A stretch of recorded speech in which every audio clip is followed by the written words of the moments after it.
Assalamualaikum warahmatullahi wabarakatuh. Apa khabar semua sahabat-sahabat Fatih Tim? InsyaAllah hari ini tuan-tuan puan, saya nak kongsi dengan tuan-tuan puan di sepenuh hari yang mulia, bulan yang mulia. Bulan apa ni? Bulan tu tuan-tuan puan fikir sendiri.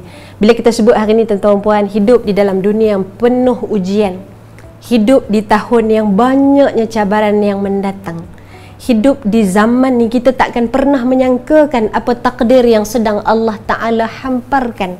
Maka marilah sama-sama kita berpesan kepada diri kita tuan-tuan dan juga puan-puan, hari ini atas segala perjuangan yang sedang kita jalani, atas segala kesabaran yang sedang kita berikan, atas apa pun titik-titik kehidupan yang sedang kita lalui saat ini tuan-tuan dan puan-puan, kita berpesan kepada diri, bertahanlah kita dengan rasa bertuhan kepada Allah Subhanahu Wa Taala.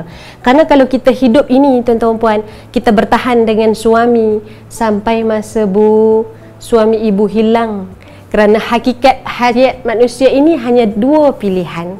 Kalau tidak kita meninggalkan, kita akan jadi orang yang ditinggalkan.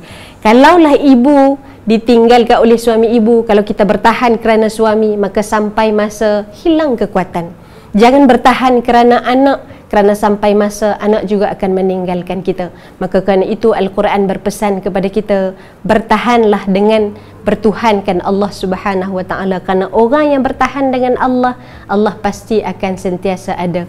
Sebab itu angkat tangan, minta dengan Allah Subhanahu Wa Taala supaya Allah jadikan kita orang yang kuat hatinya dengan Al-Quran, orang yang diikat kehidupannya dengan solat-solat malam. Maka mudah-mudahan apapun yang mendatang di depan, kita jadi orang yang terus bersabar, kita jadi orang yang terus bertahan. Bertahan kita semua ini tak lain tak bukan kerana ada ganjarannya daripada Allah Subhanahu Wa Taala.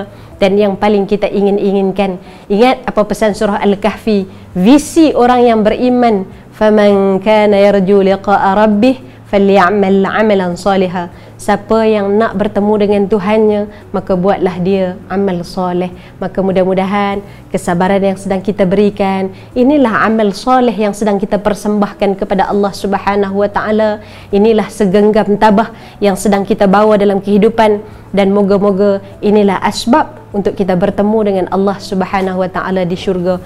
Alangkah seronoknya membayangkan kehidupan yang sedang kita perjuangkan saat ini. Inilah semuanya yang akan memberikan kita senyuman saat kita bertemu dengan Allah Subhanahu Wa Taala kelak.